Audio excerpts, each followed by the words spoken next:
Buenos días, hermanos. Bienvenidos a la casa del Señor. Vamos a este momento honrar el nombre de nuestro Señor Jesucristo. Vamos a entregarle nuestras alabanzas y quiero pedirles que se pongan sobre sus pies. Vamos a cantar y alabar el nombre de nuestro Señor Jesucristo.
Para alabar el nombre del Señor con nuestras vidas, y estamos muy contentos de estar todos aquí reunidos, y vamos a unificar nuestras voces, a unir nuestras voces en un solo sentir, y el sentir de alabar al Señor, de darle gracias por lo que Él ha hecho en nuestra vida, por ese sacrificio que el Señor Jesús hizo en la cruz.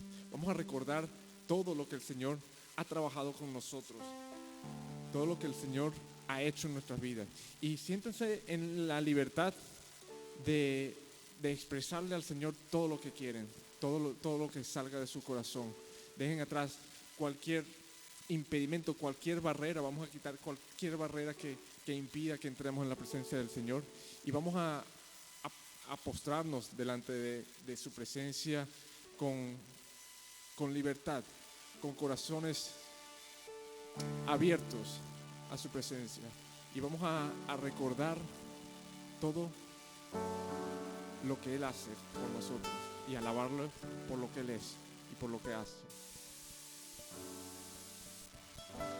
Recordaré aquella cruz donde sangró y murió Jesús, heridas que por mí sufrió, crucificado, salvado.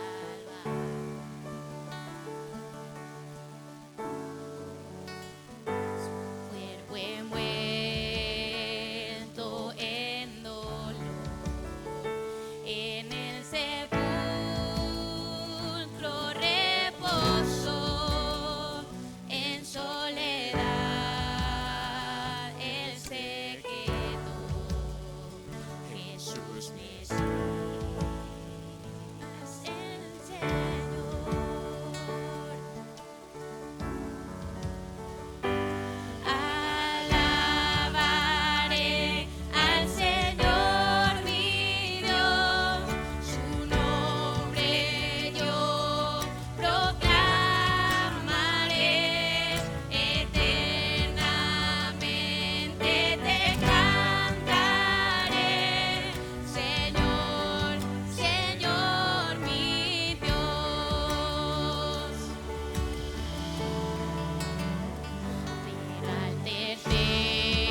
porque tú eres nuestra vida, Señor, tú eres nuestra esperanza. Y tú nos das, Señor, la libertad para estar contigo, para acercarnos a ti, Señor. Toma, Señor, nuestros corazones, nuestras mentes, nuestras vidas. Toma, Señor, este espacio, Señor, para ti, Señor. Que tu presencia, Señor, se manifieste en este lugar, Señor, en medio de nuestra alabanza, Señor. Aquí estamos, Señor. Queremos estar contigo, Señor. Queremos verte, queremos sentirte, Señor. En este momento, si alguien quiere expresar alguna oración, una alabanza, quiere tomar la palabra, puede hacerlo con total libertad.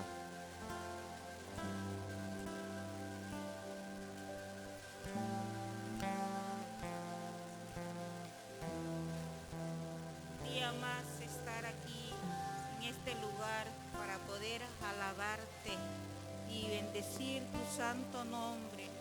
Agradecidos contigo, Padre. Gracias por cuidar de nuestra familia, Señor. Gracias por tu inmenso amor, por tu inmensa bondad, por tu misericordia, Señor. Gracias por permitirnos buscarte. Danos fuerza siempre, Padre Santo, porque queremos alcanzar esa vida, ese paraíso que tú nos tienes preparado, Señor. Nosotros somos pecadores, Padre, tú lo sabes, pero tratamos de buscar esa vida eterna que tú nos tienes preparado. Así es que, Señor, agradecidos contigo, agradecidos por la vida que nos das cada día, cada minuto. Padre Santo, cúbrenos siempre, cúbrenos con tu sangre preciosa. Alabado sea, Señor, bendito sea tu nombre, tú que moriste por nosotros en la cruz. Por eso, por tu bondad es que estamos aquí en esta tierra. Así es que gracias, en el bendito nombre de tu Hijo amado, Cristo nuestro Señor. Amén.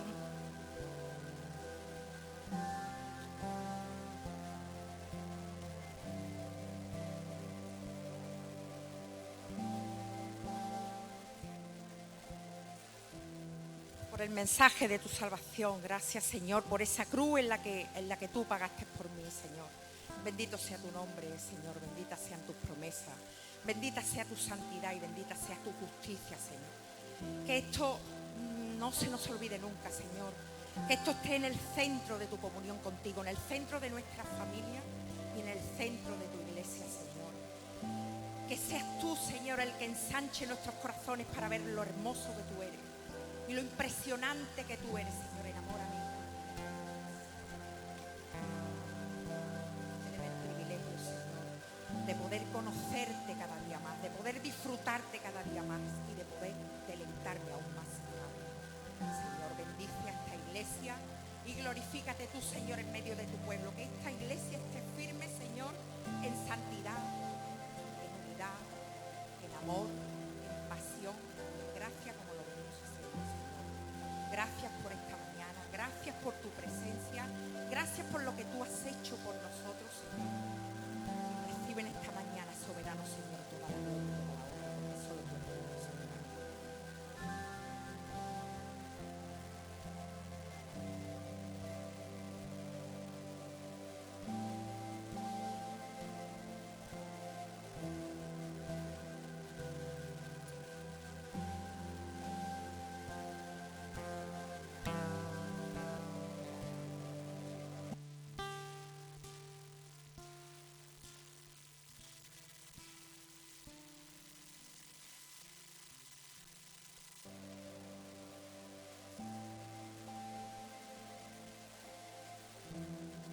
Gracias, Señor, porque tú moriste en esa cruz, Señor, por nosotros, Señor. Porque moriste y no solo moriste, sino que resucitaste al tercer día, Señor. Gracias porque tú eres nuestra esperanza, Señor. Porque no solo resucitaste, sino que ascendiste, Señor, al trono. Y estás preparando morada para nosotros, como dice tu palabra, Señor. Gracias, Señor, porque eres nuestra esperanza, eres nuestra vida, eres nuestra fuerza, Señor. Gracias, Señor.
nombre es, el nombre de Jesús, mi Rey.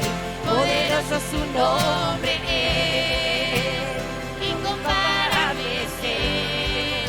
Poderoso su nombre es, no hay otro nombre. Poderoso su nombre es, no hay otro nombre. Poderoso su nombre es, no hay otro nombre.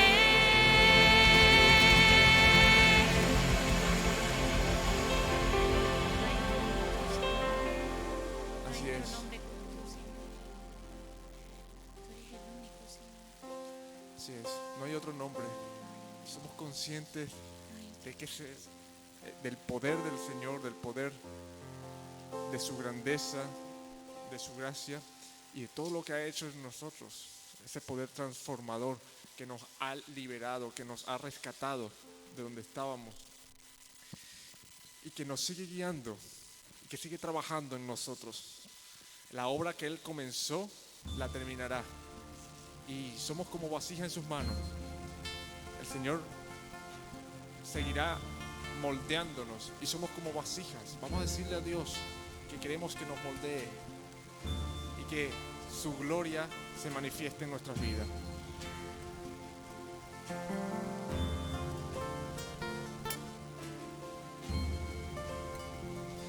Mi alma estaba rota y herida, pero tu gracia la restauró.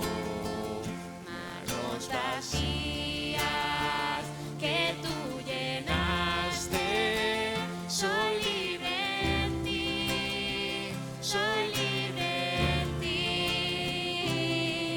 Sublime gracia del Señor, que a un pecador salvó. Fui ciego, mas hoy veo yo, perdido y Él me halló. Ahora puedo ver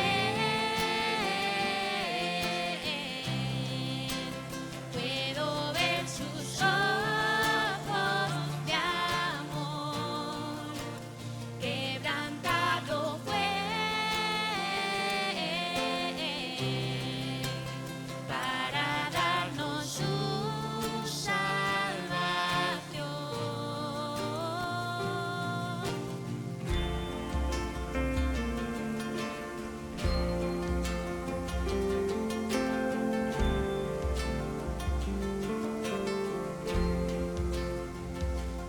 No me juzgas por mis fracasos, tú me aceptas tal como soy. Toma mi vida como vasija para mostrar tu gloria en mí. Oh, sublime gracia del Señor, que a un pecador salvó. Oh, fui ciego, mas hoy veo yo, perdido y Él me halló. Ahora puedo ver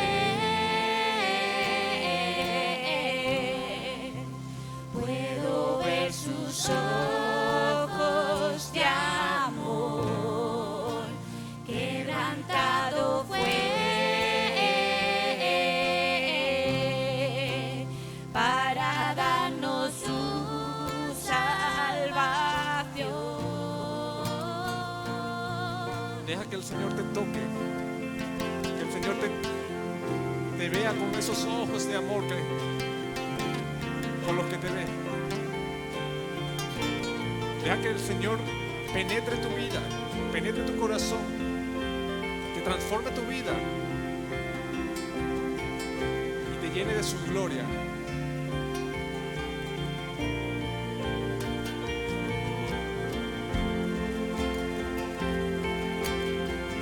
Dile al Señor que quieres más de Él, que quieres más de su presencia en tu vida.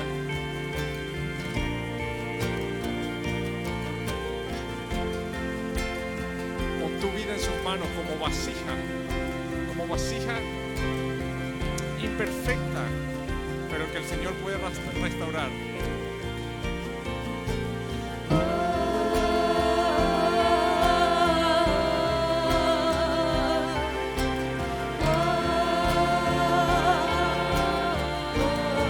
No importa lo que hayas hecho, no importa cuántos errores hayas cometido, el Señor está para librarte, para limpiarte, para perdonarte, porque su gracia es inmensurable. Del Señor, que a un pecador salvó. Fui ciego, mas hoy veo yo, perdido y Él me halló. Sublime gracia del Señor, que a un pecador salvó. Fui ciego, mas hoy veo yo, perdido y Él me halló. Ahora puedo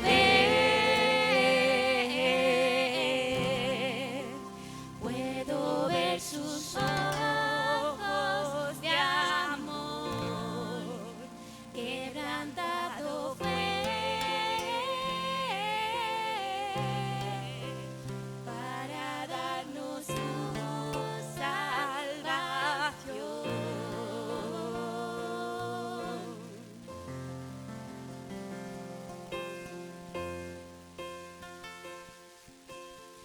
¿Por qué no declaramos juntos como iglesia esta parte? No hay lugar más alto, más grande que estar a tus pies, que estar a tus pies. No hay lugar más alto, más grande que estar a tus pies, que estar a tus pies. No hay lugar más alto, más grande que estar a tus pies, que estar a tus pies. No hay lugar más alto, más grande que estar a tus pies, que estar a tus pies. Y aquí permaneceré, postrado a tus pies. Y aquí permaneceré a los pies de Cristo. Y aquí de nuevo. Y aquí permaneceré, postrado a tus pies. Y aquí permaneceré a los pies de Cristo. No hay lugar más alto, más grande que estar a tus pies, que estar a tus pies. No hay lugar más alto, más grande que estar a tus pies, que estar a tus pies. Díselo una vez más. Hay lugar más alto. Hay lugar más alto. Estar a tus pies. No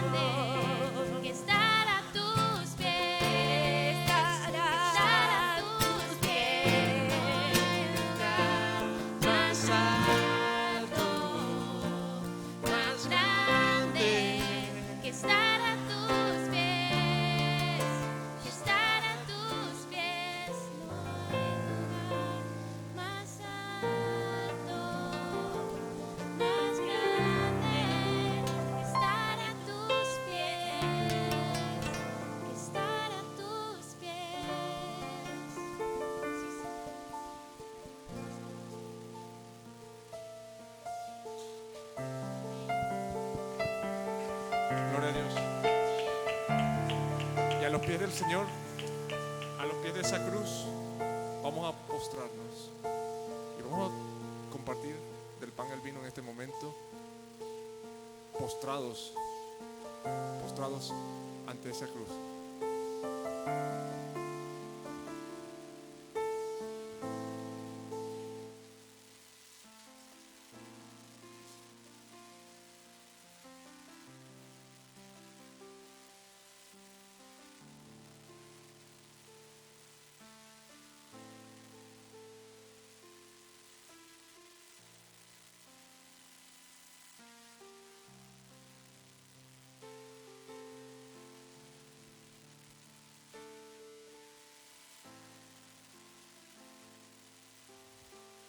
Bueno, buenos días. Vamos a leer un pasaje en Romanos 5, desde el versículo 1, que dice, por lo tanto, bueno, lo voy a leer en la Nueva Versión Internacional, ¿vale? Dice, por lo tanto, ya que fuimos hechos justos a los ojos de Dios por medio de la fe, tenemos paz con Dios gracias a lo que Jesucristo, nuestro Señor, hizo por nosotros. Debido a nuestra fe, Cristo nos hizo entrar en este lugar de privilegio inmerecido en el cual ahora permanecemos y esperamos con confianza y alegría participar de la gloria de Dios. Un poquito más abajo, en el versículo 6 dice, cuando éramos totalmente incapaces de salvarnos, Cristo vino en el momento preciso y murió por nosotros, pecadores. Ahora bien, casi nadie se ofrecería a morir por una persona honrada, aunque tal vez alguien podría estar dispuesto a dar su vida por una persona extraordinariamente buena. Pero Dios mostró el gran amor que nos tiene al enviar a Cristo a morir por nosotros, cuando todavía éramos pecadores. Entonces, ya que hemos sido hechos justos a los ojos de Dios por la sangre de Cristo, con toda seguridad Él nos salvará de la condenación de Dios. Pues como nuestra amistad con Dios quedó restablecida por la muerte de su Hijo, cuando todavía éramos sus enemigos, con toda seguridad seremos salvos por la vida de su Hijo. Así que ahora podemos alegrarnos por nuestra nueva y maravillosa relación con Dios, gracias a que nuestro Señor Jesucristo nos hizo amigos de Dios. Bueno, creo que hay que comentar un poco de esto, ¿no? Yo cada vez que me voy haciendo más mayor, porque también me voy haciendo más mayor, me voy conociendo más, ¿no? Y voy viendo que aún queda en mí esa parte, esas miserias, esas cosas que me cuesta mucho quitar, ¿no? Y es como yo miro para atrás y digo, madre mía, Señor, lo que me tienes que perdonar, lo que me tienes que aguantar y cómo me tienes que querer, ¿no? Para una vez y otra vez que yo puedo volver a fallar, tú estás ahí para recibirme, perdonarme y seguirme amando. Incluso es que nos bendicen cada día, ¿no?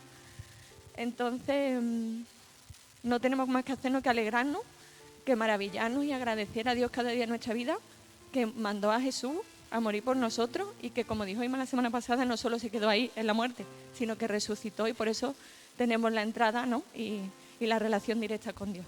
Vamos a orar. Gracias, Dios Padre, gracias porque siempre tuviste el plan, Señor, siempre tuviste un plan de amor para cada uno de nosotros, Señor. Gracias porque enviaste a tu Hijo a morir por cada uno de nosotros sin merecerlo, Señor. Aún hoy, Señor, no lo merecemos. Es un camino, Señor, que nos cuesta, Señor, a veces dejar nuestra humanidad, Señor, nuestros pecados, Señor, y tú estás ahí siempre dispuestos a perdonarnos, a amarnos y a querernos, Señor. Gracias, Señor Jesús, por lo que hiciste, Señor, porque te entregaste por cada uno de nosotros, Señor. Y gracias, Espíritu Santo, por morar en nosotros, Señor, y por llenarnos, Señor, por llenarnos y mostrarnos cada día las bendiciones que nos da, Señor. En el nombre de Dios Jesús, amén. Podemos tomar el pan.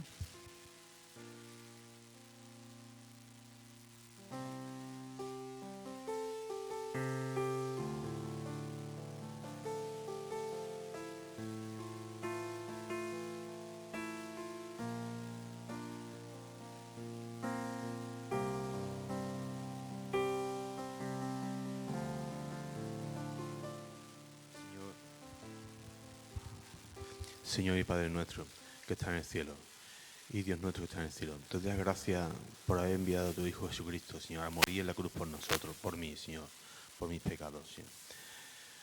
También te pido que tengas misericordia de nuestros hijos, Señor, de todos y cada uno de ellos, Señor, y que tu Santo Espíritu more en sus corazones y guíe sus pasos por tus caminos, Señor.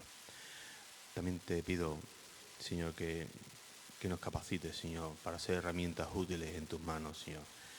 Vasijas somos como dice la canción, vasijas somos en tus manos, moldeanos conforme a tu voluntad, para tu gloria y tu oración. En nombre de Jesús, amén.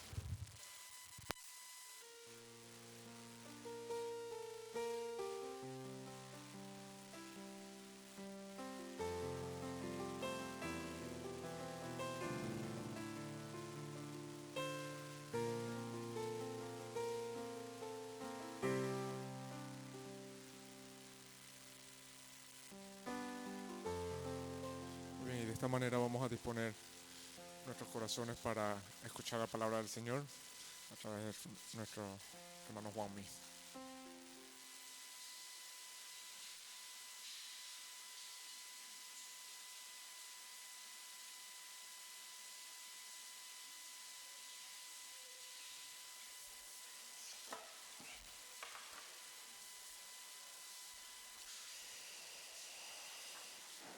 Bueno, le damos gracias al Señor por el tiempo de adoración y de alabanza que hemos tenido. Creo que estamos todos de acuerdo en que hemos tocado el corazón del Señor.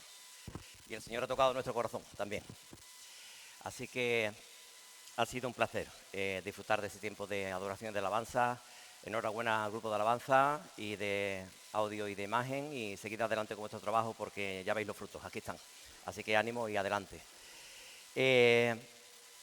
Bueno, los que me conocéis sabéis que yo no soy de poner títulos a las predicaciones que comparto, pero últimamente no sé por qué razón se me están viniendo siempre alguna forma de título, ¿no? O algo para ponerle nombre. Posiblemente sea porque es mucho más fácil quizás después de recordar. No sé si lo sabéis, pero en la medicina, generalmente, casi en todos los campos, pero bueno, en la medicina muy especialmente, cuando aparece una enfermedad nueva, rápidamente se le trata de poner un nombre para identificarlo, ¿no? De alguna forma es como que se le empieza a conocer mejor. Bueno, pues yo le he puesto un nombre a esta predicación que no sé si está aquí ya. Todos necesitamos un Damasco en nuestras vidas. Todos necesitamos un Damasco en nuestras vidas. Se me habían ocurrido muchos más, ¿vale? Pero no me sonaban muy bien. Por ejemplo, uno muy actual con el lenguaje de hoy en día sería: pon un Damasco en tu vida. Podría haber sido también. Pero hoy me gustaría compartir lo que significó aquel encuentro del Señor Jesús en el camino a Damasco con Pablo. Y vamos a profundizar un poco dentro de lo que nos permite el tiempo. ¿Qué significó aquello para Pablo?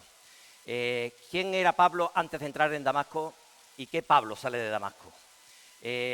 Son personas completamente distintas, absolutamente distintas. Y en el libro de Hechos, a partir del capítulo 9, pues prácticamente Pablo es el protagonista, digamos, prácticamente absoluto de todos los demás capítulos. Ciertamente Pablo coge un auge, digamos, una adrenalina impresionante para predicar el Evangelio, hasta el punto de que coge absolutamente todo el protagonismo. Y yo creo firmemente, meditando en el libro de Hechos que estoy leyendo actualmente, que algo tuvo que pasar. Todos sabemos lo que pasó, ¿vale? Evidentemente todos los que estamos familiarizados con la palabra de Dios sabemos lo que pasó. Pero yo muchas veces me he preguntado, ¿qué ocurrió realmente en Pablo? ¿Qué pasó en Pablo? ¿Qué fue lo que transformó de aquella manera a Pablo? De una manera tan rotunda, de pensar una cosa un día y de pensar absolutamente la distinta el otro. De ser perseguidor a pasar a ser perseguido. De ser un hombre orgulloso a ser un hombre que aprendió la humildad en el camino del Señor. Vemos que Pablo cambia absolutamente a raíz de Damasco. Ciertamente, pensando en todo esto, cuando yo meditaba en todo esto, no solamente en la entrada en Damasco y lo que pasó allí en Damasco, sino que, lógicamente, Pablo también tuvo un retiro. Para quien no lo conozca o no lo recuerde, Pablo tuvo un retiro antes de empezar a predicar, digamos, en firme la palabra del Señor. Aunque recién convertido en Damasco, él ya salió a predicar el Evangelio y a tratar de convencer a los judíos de que verdaderamente Jesús era el Mesías prometido. Pero él tuvo 3 años de retiro en Arabia. No sabemos exactamente porque la palabra de Dios no nos relata qué es lo que pasó allí, pero sinceramente algo también muy importante tuvo que pasar en aquellos 3 años, donde Pablo recibió todo, digamos, el Evangelio a través de Jesucristo. Él en Gálatas confiesa que él el Evangelio que está predicando no lo ha recibido de ningún hombre, ni lo aprendió de ningún hombre, sino que lo recibió directamente de Jesucristo. hay que pensar que efectivamente Pablo no se reunió inmediatamente con los discípulos, con los apóstoles en aquel momento, con Pedro, con Juan, con Santiago, etcétera, etcétera, para tratar de alguna forma de aprender o de confirmar la doctrina que él estaba empezando ya a vislumbrar, sino que él tiene en ese retiro en Arabia 3 años en los que el Señor trata con él y le revela todo el Evangelio.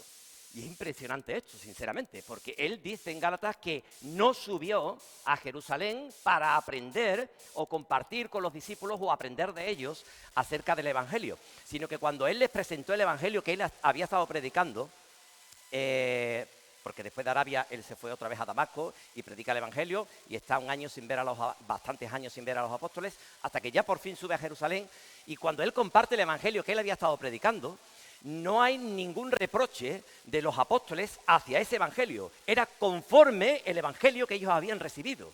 Y esto es portentoso, porque verdaderamente Pablo no había tenido esa posibilidad de aprender con el resto de los apóstoles acerca de la doctrina. O sea que Jesús trató directamente con Pablo para, permitidme esta expresión, inculcarle todo lo que era la doctrina del evangelio de Jesucristo.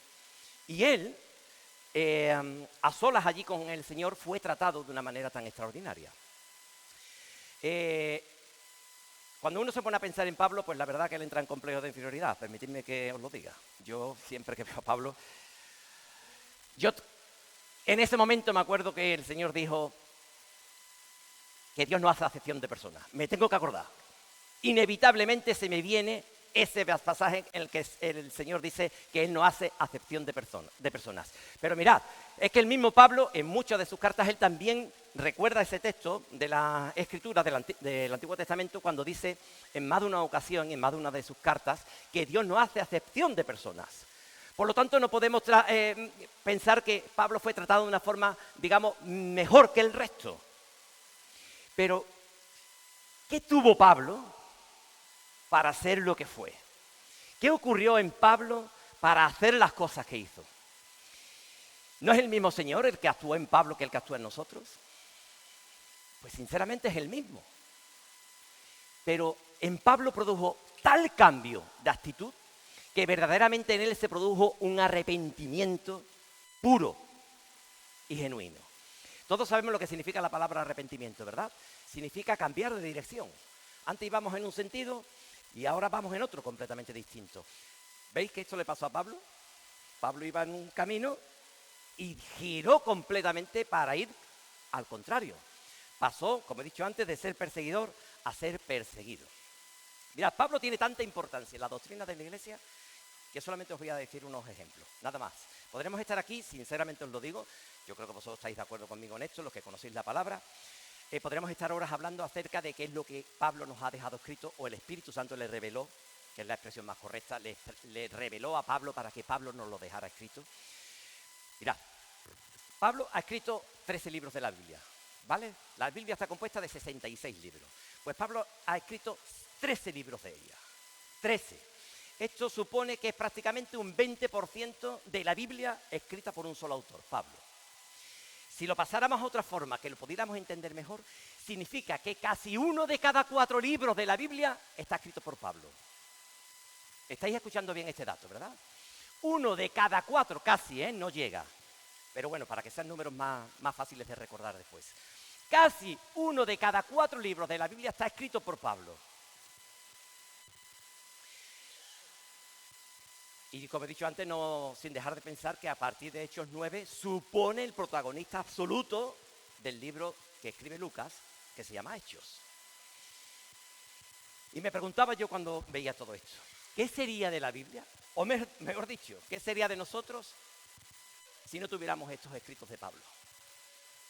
¿Qué sería de nosotros? Bueno, vosotros vais a responder lo mismo que yo. Si no hubiera sido Pablo, hubiera sido otro, es verdad. No sé cómo se hubiera llamado, pero hubiera sido otro, porque la obra es de Dios, no es de Pablo. ¿Estamos de acuerdo en esto? Absolutamente, ¿verdad? La obra de Dios hubiera seguido adelante. No hubiera sido Pablo, hubiera sido otro y se hubiera llamado de otra manera y estaríamos hoy hablando aquí de ese nombre que Dios hubiera escogido.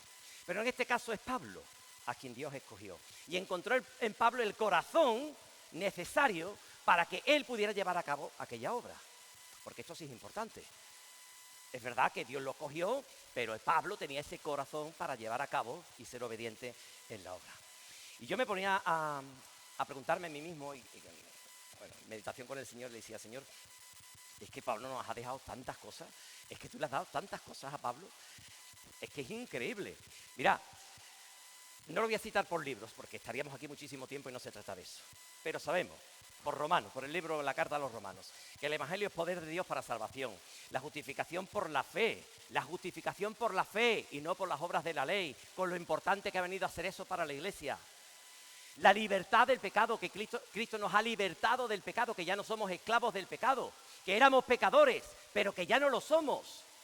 Ya no lo somos. Cuando Pablo escribe sus epístolas, en ninguna de ellas, y repito, si alguien lo encuentra que me lo diga, en ninguna de ellas habla a los cristianos convertidos como pecadores. Siempre les llama santos, que éramos pecadores, pero que ahora somos santos, porque el pecado ya no tiene potestad sobre nuestras vidas. Hemos sido libertados del poder del pecado. Allí nos habla también acerca del pasado, del presente y del futuro de la nación de Israel como pueblo de Dios. Nos habla acerca de la consagración personal. Nos habla acerca de nuestra posición ante la sociedad y el gobierno y las autoridades. Cuáles son nuestras responsabilidades en la sociedad en la que vivimos. Nos habla acerca de la divinidad de Jesús, que Jesús es Dios hecho hombre. En Corintios nos habla acerca de la vida eclesial, nos establece la vida eclesial, el orden en la vida eclesial, nos habla acerca del matrimonio, nos habla acerca de la cena del Señor. Pablo, de una manera especial, recibió del Señor lo que también os he enseñado. ¿Qué domingo no leemos eso, verdad? Él de una manera particular recibió del Señor lo que allí se había celebrado en aquel aposento alto acerca de la cena del Señor, y lo explica con todo lujo de detalle lo que significa la cena del Señor, los dones espirituales y su uso. ¿Qué podríamos decir acerca de esto? Si no, no los conoceríamos siquiera. La resurrección de Cristo aplicada a nosotros, en 1 Corintios 15, cuando habla que si Cristo no resucitó, entonces es vana nuestra fe. Pero dice, hete aquí que Cristo ha resucitado, siendo Él el primogénito de muchos. Nos habla acerca de la ofrenda, nos habla acerca del tribunal de Cristo, que todos compareceremos ante el tribunal de Cristo. En Gálatas nos habla acerca de la justificación por fe frente al legalismo, del cumplimiento de la ley. Nos habla acerca de la verdad del evangelio único, que solamente hay un evangelio, que nada ni nadie os puede traer otro evangelio diferente, y si alguien trae un evangelio diferente, ese sea anatema. Gálatas nos habla también del fruto del Espíritu. ¿Os acordáis del fruto del Espíritu? Amor, gozo, paz, paciencia, benignidad, ¿verdad? Así hasta los 9. Nos habla también acerca de las obras de la carne. Pablo también nos habla en Timoteo y en Tesalonicenses acerca de la venida del Señor. ¿Cuántos detalles hoy sabemos acerca de la venida del Señor por Pablo? ¿Cuántos sabemos también que algunos permaneceremos aquí o no cuando Cristo venga? Pero que cuando Cristo venga, los que hayan muerto en el Señor, los que hayan sido dormidos en el Señor, no serán después que nosotros, sino que nos antecederán en la venida del Señor. También sabemos detalles acerca de la venida del anticristo por Pablo. En fin, ¿cuántas cosas no podríamos hablar de Pablo? ¿Qué se os ocurre? Podríamos estar hablando aquí de mucha doctrina fundamental traída por Pablo. Claro, cuando uno ve esto, pues evidentemente no tiene más que pensar, Señor, de verdad, tú no haces acepción de personas. Y tiene uno que creer que efectivamente Dios no hace acepción de personas. ¿Pero por qué Pablo? ¿Qué pasó en Pablo? Y yo estoy convencido de que Damasco fue un momento completamente trascendental en la vida de Pablo. Mirad, Dios no hace las cosas de un día para otro. Si algunos pensamos o pensara que Pablo cambió radicalmente aquel día que en el camino a Damasco se cayó al suelo y se quedó ciego y tuvo el encuentro con Jesús, se equivoca. Yo creo que se equivoca. Yo creo que Dios estaba preparando a Pablo desde hacía mucho tiempo. Y creo que no lo digo yo, creo que lo dice Pablo. Porque Pablo hay un momento en una de sus cartas que dice, porque el Señor tuvo a bien apartarme desde el vientre de mi madre para su obra.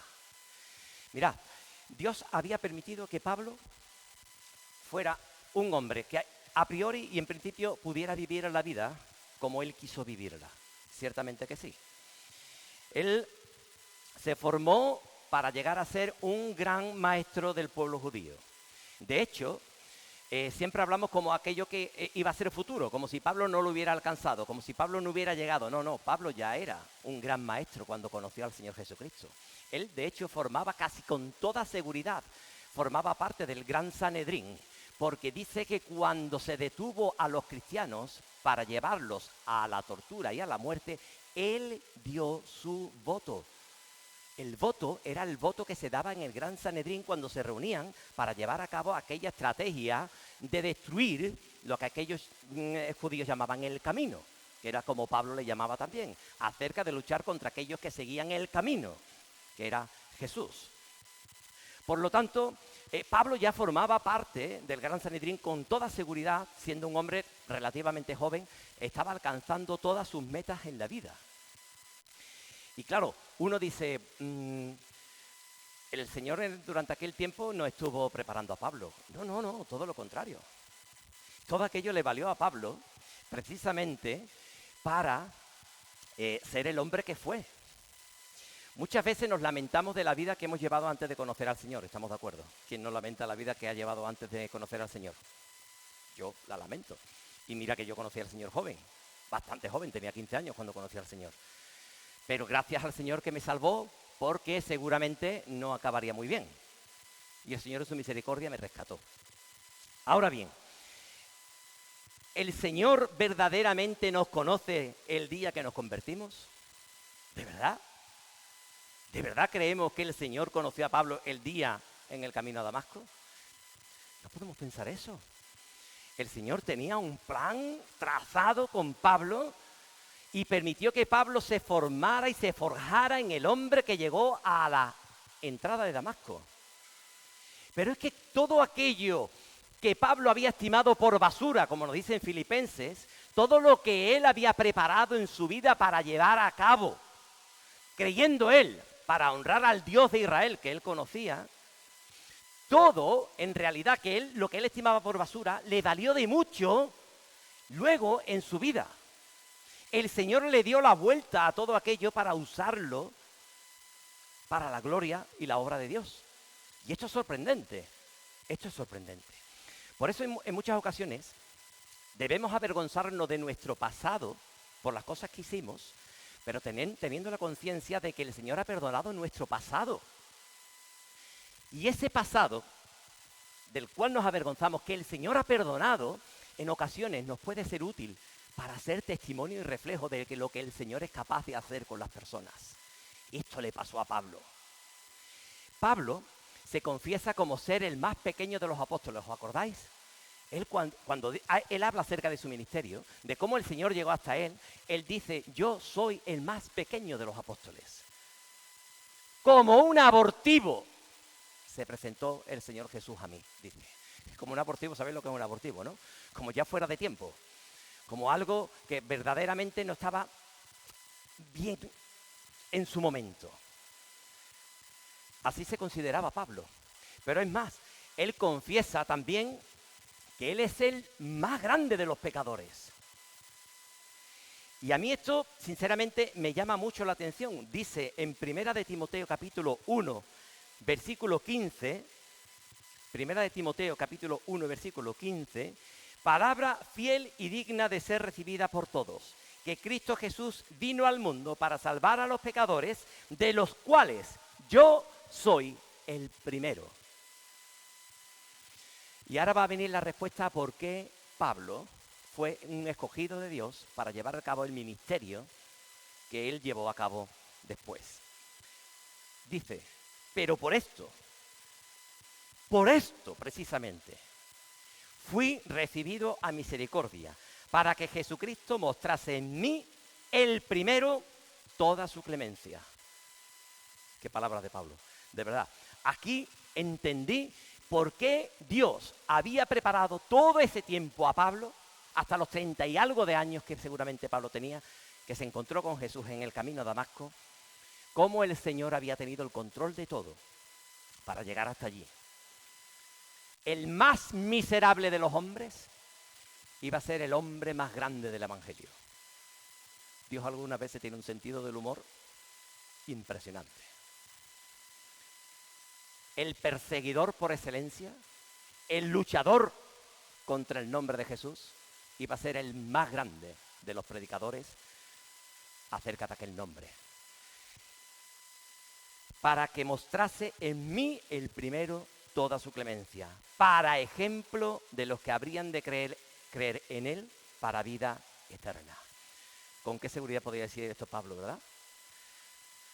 Mirad, yo estoy convencido de que a Pablo, más de una noche, en sus sueños o en sus pesadillas, se le vino la cara de Esteban. ¿Qué pensáis, que no? El que presenció cómo apedreaban a aquel hombre en primera línea, dando su voto para que aquello ocurriera y haciéndose cargo de sus ropas como señal de condescendencia, de aceptación a lo que allí estaba ocurriendo. Pero seguramente aquella cara de Esteban, cuando Esteban dijo: Señor, no les tomes en cuenta este pecado. Señor Jesús, recibe mi espíritu. ¿De verdad creéis que Pablo pudo olvidar aquello fácilmente? Yo creo que no. Yo creo que Pablo estuvo recordando muchas noches, tras aquel día, aquella cara de Esteban. De hecho, justo después de aquello, es cuando sucede lo que leemos en Hechos capítulo 9, que yo creo que es justo la respuesta de esa rabia, de esa ira que sentía Pablo por ver lo que había visto en Esteban. Dice, versículo 1 del capítulo 9 de Hechos: Saulo, respirando aún amenazas y muerte contra los discípulos del Señor, vino al sumo sacerdote y le pidió cartas para las sinagogas de Damasco, a fin de que si hallase algunos hombres o mujeres de este camino, los trajese presos a Jerusalén. Tal rabia le produjo aquella actitud de Esteban, que lo que hizo es todavía encolerizarlo más y decir: esto no es posible, estos son unos radicales fanáticos y hay que acabar con esto.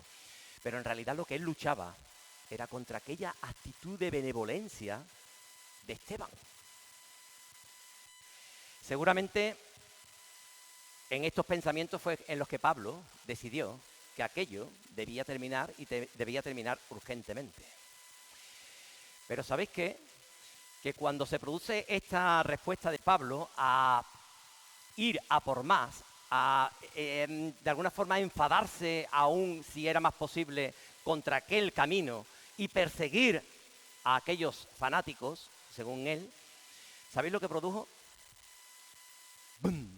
El evangelio reventó.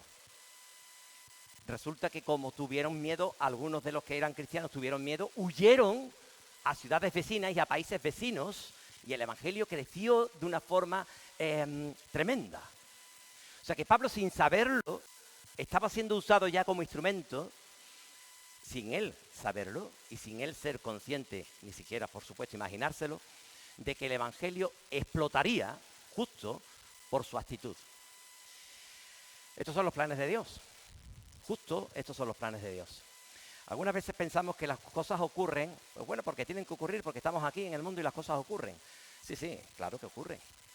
Pero no hay nada que ocurra sin el conocimiento y el permiso de Dios para nosotros. Ni una ocurre.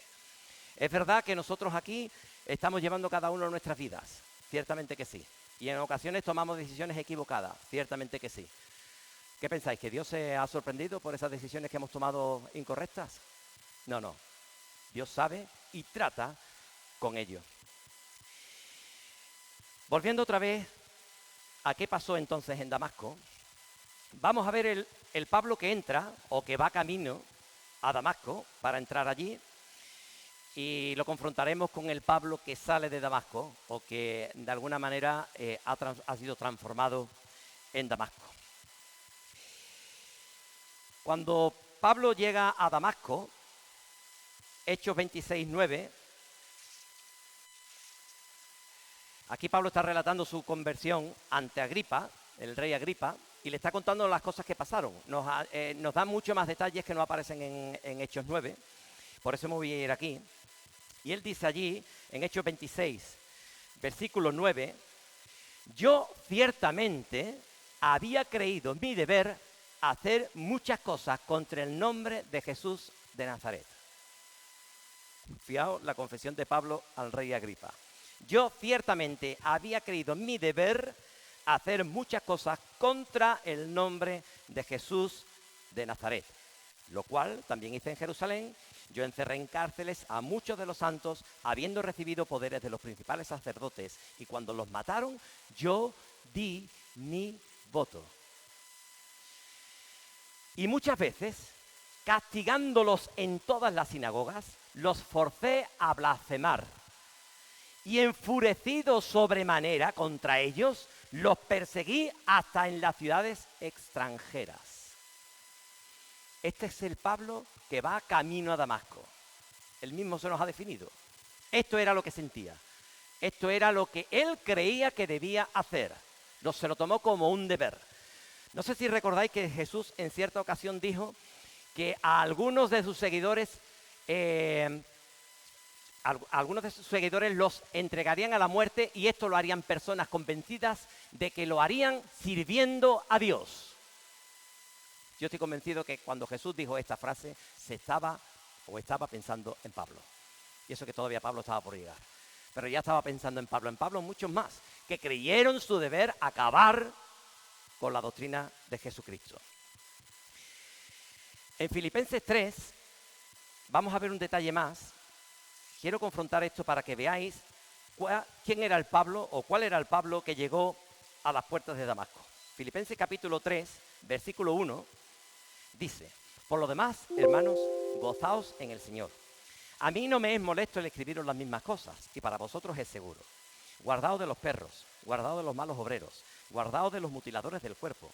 Porque nosotros somos la circuncisión, los que en espíritu servimos a Dios y nos gloriamos en Cristo Jesús, no teniendo confianza en la carne. Aunque yo tengo también de qué confiar en la carne. Si alguno piensa que tiene de qué confiar en la carne, yo más. Circuncidado al 8º día, del linaje de Israel, de la tribu de Benjamín, hebreo de hebreos, en cuanto a la ley fariseo, en cuanto a celo perseguidor de la iglesia, en cuanto a la justicia que es en la ley, irreprensible. Este es el Pablo que llega a las puertas de Damasco. Un hombre, religiosamente hablando, intachable, cumpliendo absolutamente todo lo que la ley judía le demandaba. Por lo tanto, podemos decir sin temor a equivocarnos que Pablo era arrogante, vanidoso, lleno de exceso de estimación propia, que a veces es disimulable por nacer de causas nobles y virtuosas. ¿Sabéis lo que acabo de definir? Orgullo. El orgullo es la arrogancia, la vanidad, el exceso de estimación propia, que a veces es disimulable por nacer de causas nobles y virtuosas. ¿No era de donde le había nacido a Pablo? Él creía que debía hacer eso, que era lo correcto, que honraba a Dios, entregando a la muerte y a la cárcel a los cristianos. El orgullo es muy malo. Lo fue para Pablo y puede ser para cualquiera de nosotros. El orgullo es una sensación humana terrible. Porque creyendo que nace de cosas o de pensamientos nobles y llenos de virtuosidad, es decir, de cosas estimables y buenas, nos lleva a hacer cosas que en realidad son pecado y atentan contra Dios y contra los demás. Pablo iba a aprender que el orgullo era un pecado terrible. Y como veremos después, el orgullo de Pablo, esto que acabamos de definir ahora mismo, va desapareciendo con el tiempo. Os voy a mostrar un detalle más de el Pablo que va camino a Damasco. Hechos 9:1, que ya lo hemos leído antes. Saulo, respirando aún amenazas y muerte contra los discípulos del Señor, vino al sumo sacerdote. Respirando aún amenazas y muerte. Si yo os digo que Pablo fue un asesino, ¿estamos de acuerdo o no estamos de acuerdo? ¿Estamos de acuerdo o no estamos de acuerdo? Es que algunas veces nos da miedo escuchar estas palabras, pero es que Pablo está hablando a sí mismo de él, ¿eh? Claro que era un asesino. ¿Necesariamente Pablo le clavó el puñal a alguna persona? ¿Pensáis que Pablo le clavó el puñal o le tiró una piedra? Pues no lo sabemos, pero posiblemente no. Pero asesino es todo aquel que participa en la muerte violenta de una persona y se calla y lo acepta y lo aprueba. Ahora bien, la pregunta es, ¿para asesinar a una persona de verdad hay que matarla físicamente? Bueno, pues esto es un poquito más discutible, pero es verdad que en ocasiones no necesitamos matar a alguien físicamente para estar asesinándola en vida. Y con esto, Pablo también tuvo que aprender y cambiar. Hechos 22:1 nos va a añadir algo más acerca de algo que después voy a definir de Pablo. Hechos 22:1 es la defensa de Pablo ante el pueblo judío, especialmente, lógicamente, que le está llevando ante los romanos porque quieren quitarle la vida a Pablo. Y Pablo dice así en su defensa: varones, hermanos y padres, oíd ahora mi defensa ante vosotros. Y al oír que les hablaba en lengua hebrea, guardaron más silencio. Y él les dijo: yo de cierto, bueno, por eso es que son tantas cosas que tenemos que añadir de Pablo. Pablo fue tan inteligente en su vida pasada antes de conocer al Señor que todo eso bueno que aprendió en su vida pasada del Señor, luego el Señor lo usó para su vida como cristiano. Él había aprendido la lengua hebrea, por eso dice en Gálatas, en Filipenses, que era hebreo de hebreos, porque él había mantenido su lengua hebrea como tenía que ser, pero había aprendido también el griego a la perfección y seguramente casi también con toda seguridad el latín. Pero había sido un hombre que se había formado y preparado, y todo eso le sirvió al Señor para después. Aquí, de hecho, imaginaos si Pablo empieza a hablar en griego, ¿qué defensa iban a tener ante los judíos? Prácticamente ninguna. Y dice: yo de cierto soy judío, nacido en Tarso de Cilicia, pero criado en esta ciudad, instruido a los pies de Gamaliel, estrictamente conforme a la ley de nuestros padres, celoso de Dios, como hoy lo sois todos vosotros. Otra parada, Gamaliel, otro personaje que a mí me parece muy importante, por eso Pablo lo cita aquí. Gamaliel estaba considerado en los tiempos de Pablo el mayor maestro hebreo, judío. Y Pablo tuvo la posibilidad y el privilegio de aprender a sus pies. ¿Sabéis cuándo se nos habla de Gamaliel en los Hechos en otra parte? ¿Lo recordáis? Bueno, pues yo lo voy a leer, porque aquí efectivamente Gamaliel demuestra toda la sabiduría que había recibido de Dios y toda la prudencia que era necesaria para tratar el tema de aquel hombre, Jesús de Nazaret, que había sido colgado en una cruz, pero que demandaba ser el Mesías prometido. Dice que cuando estaban delante de Pedro y Juan, delante de lo que eran el Sanedrín, para ser castigados por predicar o hablar acerca del nombre de Jesús, dice en el versículo 34 de Hechos 5, que entonces, levantándose en el concilio un fariseo llamado Gamaliel, doctor de la ley, venerado de todo el pueblo, mandó que sacasen fuera por un momento a los apóstoles. Y luego dijo: varones israelitas, mirad por vosotros lo que vais a hacer respecto a estos hombres. Porque antes de estos días se levantó Teudas diciendo que era alguien, a este se unió un número, bueno, fue muerto y desapareció. Después de este se levantó Judas, el Galileo, y desapareció. Ahora os digo, versículo 38, apartaos de estos hombres y dejadlos, porque si este consejo o esta obra es de los hombres, se desvanecerá.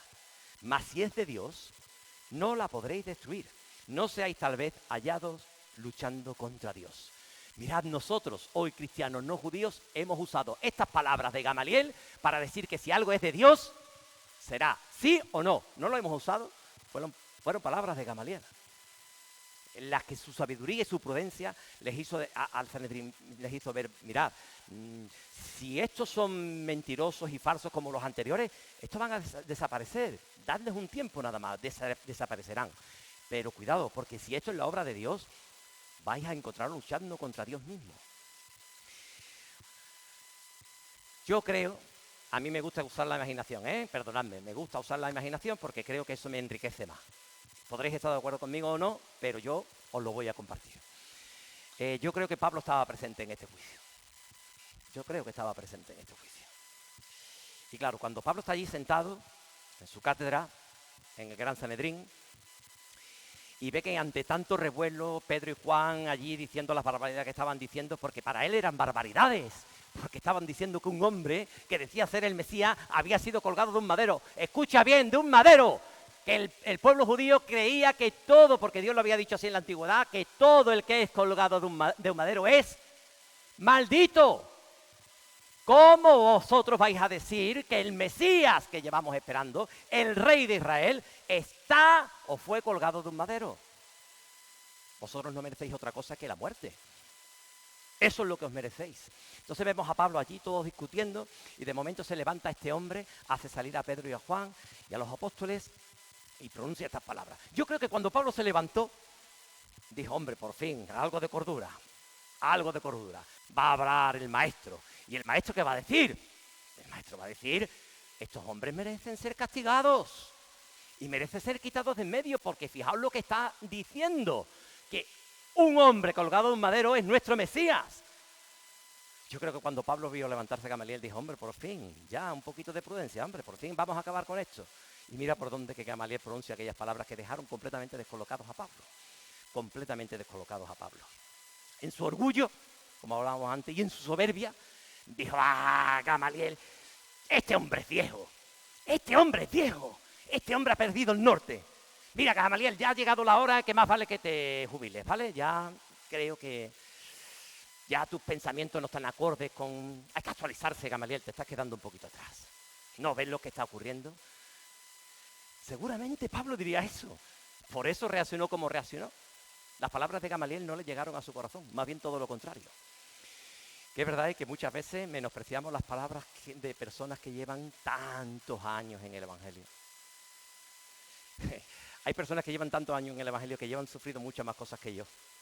Y cuando esas personas hablan de muchas cosas que han sufrido, pérdidas dolorosísimas que han perdido en su vida, y siguen en el Señor, fieles en el Señor, yo me tengo que callar. De verdad, me tengo que callar. Y mi orgullo, y mi soberbia, y mi altivez, decir, no valen nada. Porque si a mí me pasara lo que a este hombre o a esta mujer le ha pasado, no sé cómo yo hubiera respondido en el Señor. Pero ellos permanecen fieles. No menospreciemos la experiencia de los años del Evangelio, que es tan importante. Por lo tanto, un detalle más acerca de cuál era o quién era el Pablo que entra, nos lo encontramos en Hechos 26, versículo 11, que ya lo hemos leído antes, y muchas veces castigándolos en todas las sinagogas, los forcé a blasfemar y enfurecido sobremanera contra ellos, los perseguí hasta las ciudades extranjeras. Este era el Pablo que va camino a Damasco, un hombre lleno de soberbia, lleno de malas intenciones, un hombre enfurecido, airado, enojado, pero que está dispuesto a llevar hasta las últimas consecuencias su convicción de que lo que está haciendo es lo correcto delante de Dios.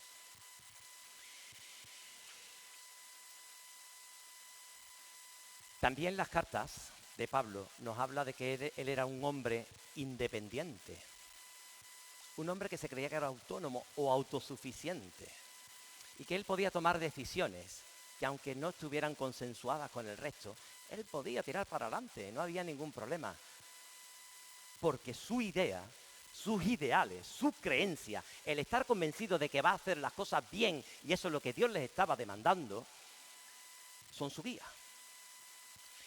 E igualmente como menospreció a Gamaliel, como hemos leído, pues sin lugar a dudas menospreció lo que fue la actitud de Esteban en su muerte. Porque ciertamente Esteban en su predicación, en el sermón, por llamarlo de alguna forma, que él da acerca del Mesías, había habido una lección impresionante de conocimiento del Antiguo Testamento. Esteban demostró allí que conocía las escrituras de judía al dedillo, absolutamente. ¿Y sabéis qué pasó con Pablo? que lo menospreció. Este no tiene la suficiente preparación. Este no interpreta bien. El que interpreta bien soy yo. Él está equivocado. Él no ha leído que todo el que es colgado de un madero es maldito. Él no ha leído quizá que cuando venga el Mesías, el Rey prometido, traerá la paz a Israel, e Israel será la nación, el pueblo de Dios en la tierra. Y así muchas otras cosas y muchos otros pensamientos. La independencia, la autosuficiencia, la autonomía. Por supuesto, todo esto estaba apoyado con las cartas que le dieron. A él le dieron cartas que le permitían hacer lo que iba a hacer. Él pidió cartas al Sanedrín, a los sacerdotes, para que le dieran permiso para hacer las cosas que él creía que tenía que hacer. Y así nos dice en Hechos 26:12 que recibió esas cartas. Por lo tanto, él se creía que tenía los poderes otorgados para hacer lo que tenía que hacer.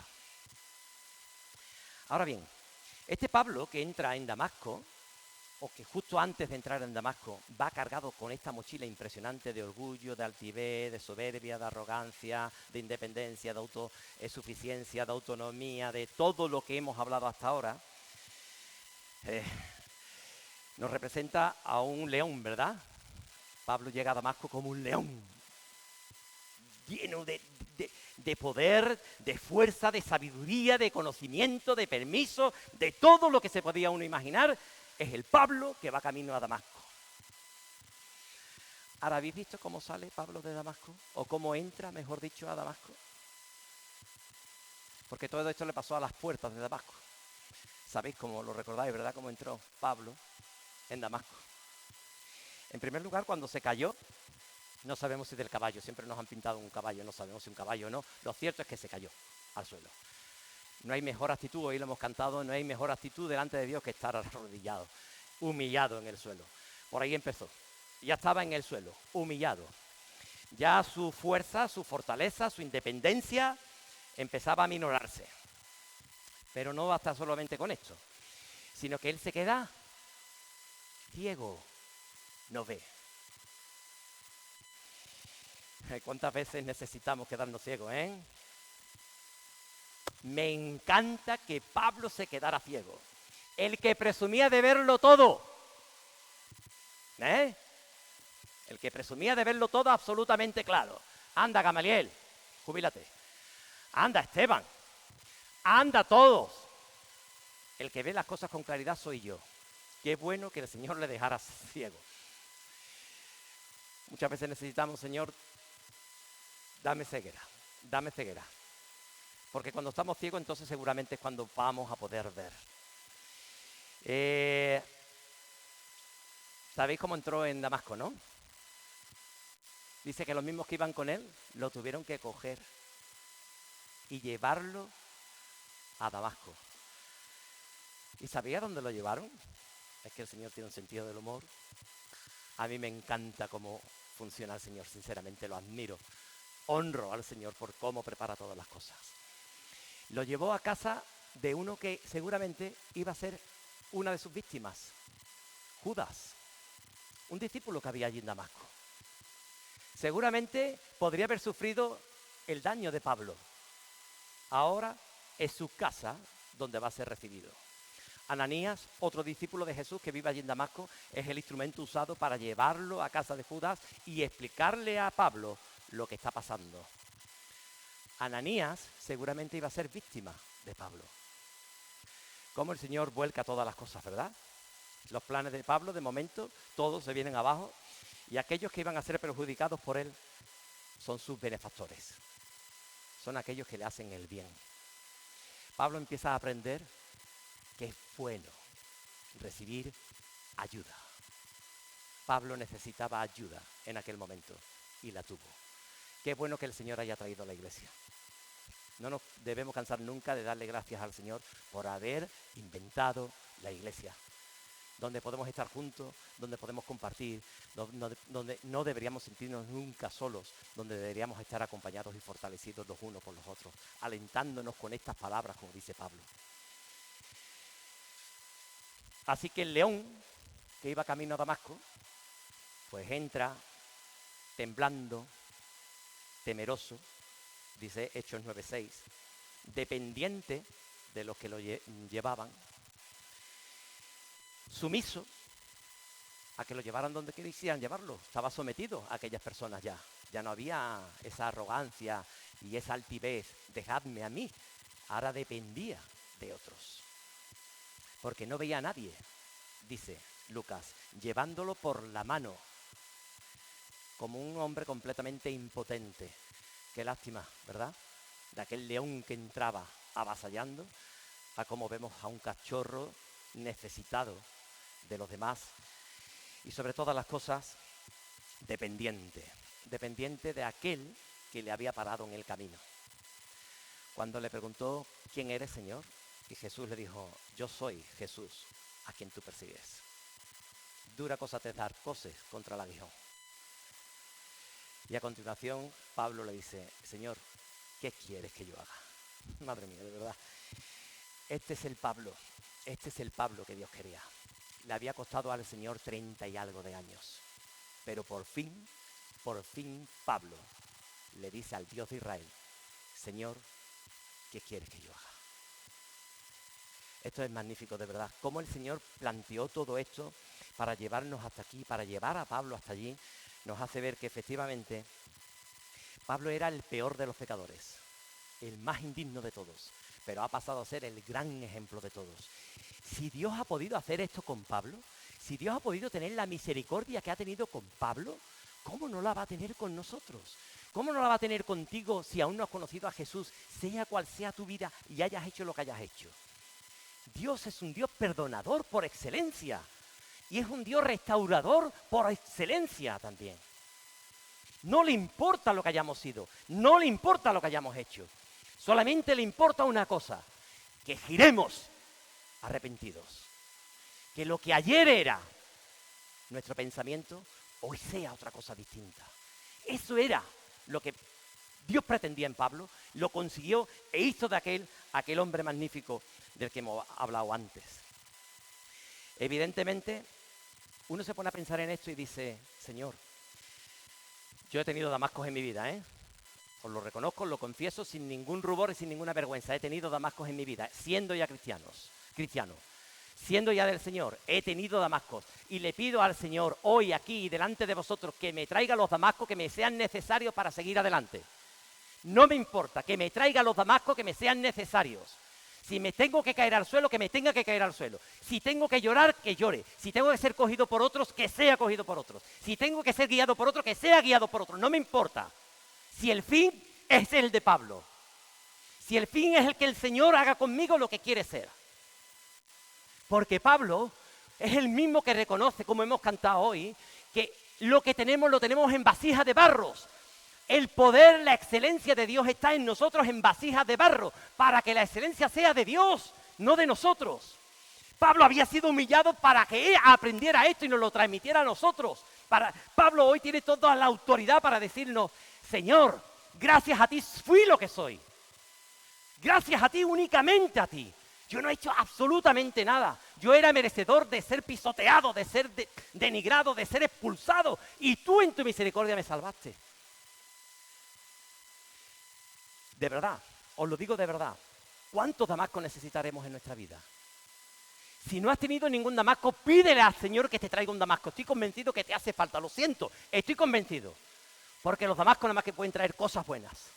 Nada más que cosas buenas. Los damascos que ocurran en nuestra vida no van a traer cosas malas. Y yo no sé si el damasco es una enfermedad, es una pérdida de trabajo, es una pérdida económica, una pérdida familiar. No lo sé cuál va a ser tu damasco. Sé los míos, los tuyos no lo sé. Pero sí sé que en ese Damasco y en el tiempo de Arabia, el Señor va a tratar contigo para hacerte un hombre o una mujer mejor que el que entró en ese Damasco. Así que, de verdad, no puede haber ocurrido nada mejor en nuestra vida que haber conocido a este Señor que hemos conocido. No hay nadie como el Señor. No hay nadie como el Señor. Ni lo hay, ni lo ha habido, ni lo habrá. Nadie es como el Señor. Y tú y yo hemos tenido el privilegio de conocerlo. Tú y yo tenemos el privilegio de llamarnos sus discípulos. Hagamos honor a este nombre. Hagamos honor a este nombre. De ser llamados discípulos de Jesús.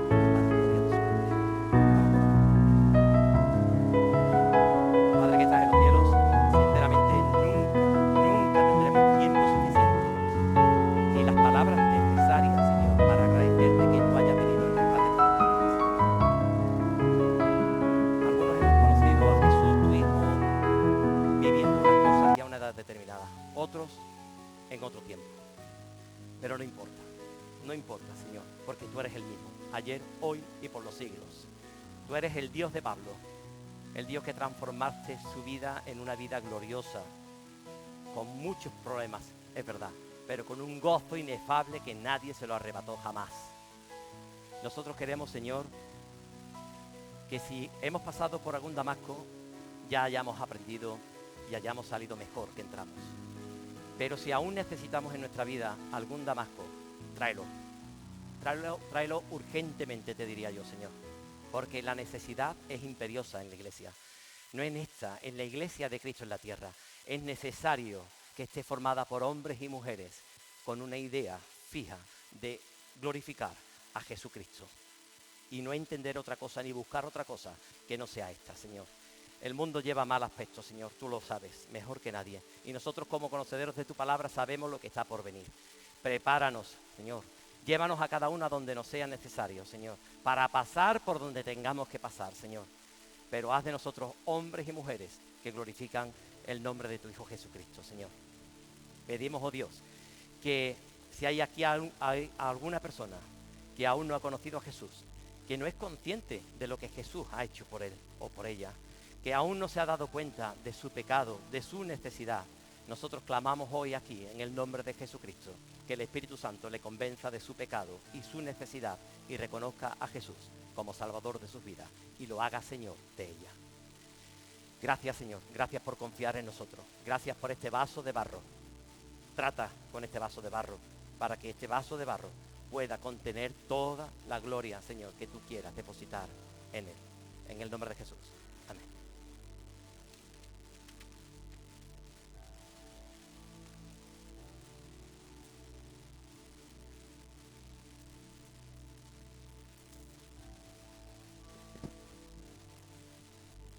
Bueno,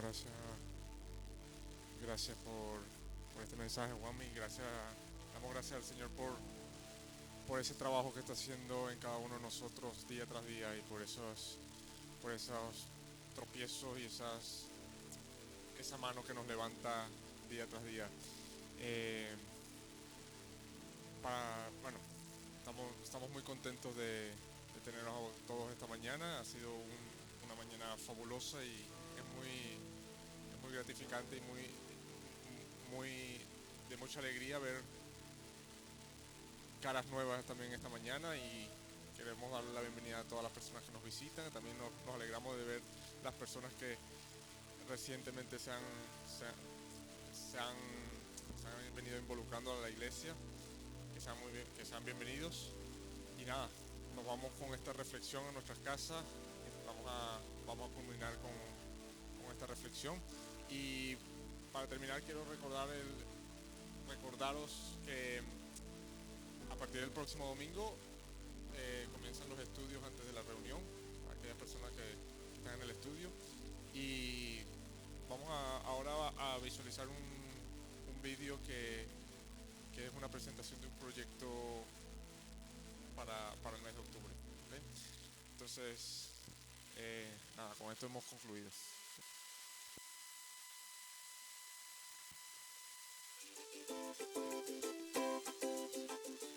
Hola, soy Ana, ella es Isa y ella es Raquel, y queremos presentaros nuestro proyecto Patrulla Alfa.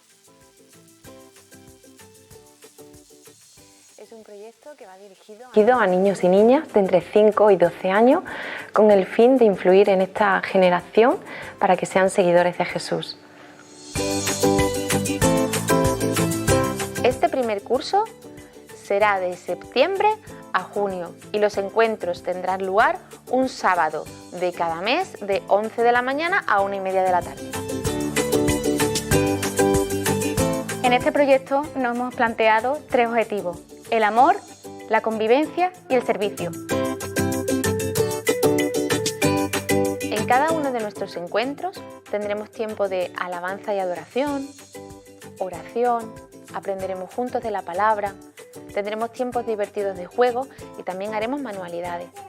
Todo ello procurando siempre que sea de forma dinámica, divertida, usando diferentes formatos que favorezcan la ilusión en nuestros niños y niñas. El día 1 de octubre a las 11 de la mañana en el Parque Alamillo, en la zona Cortijo, te esperamos para una super fiesta de bienvenida de la Patrulla Alfa. Allí tendremos muchos juegos y un stand de información para los padres y madres interesados. Te esperamos pronto. Aparte de eso, queremos que confirmes tu asistencia en nuestro correo o en nuestro WhatsApp. Y no te olvides de seguirnos en nuestras redes sociales, Facebook e Instagram. Nos vemos pronto.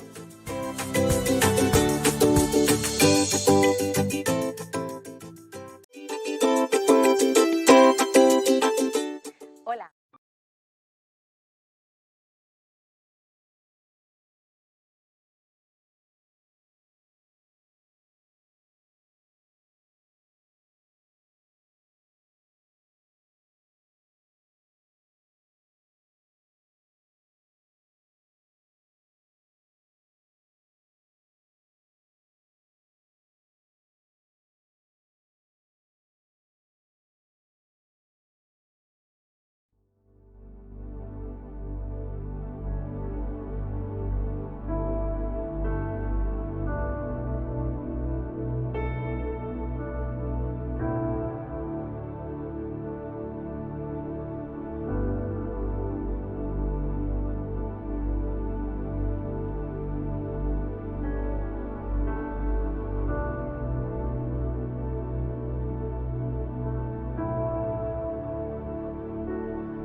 Indescriptible es tu amor, tú me buscaste y tu gracia me encontró.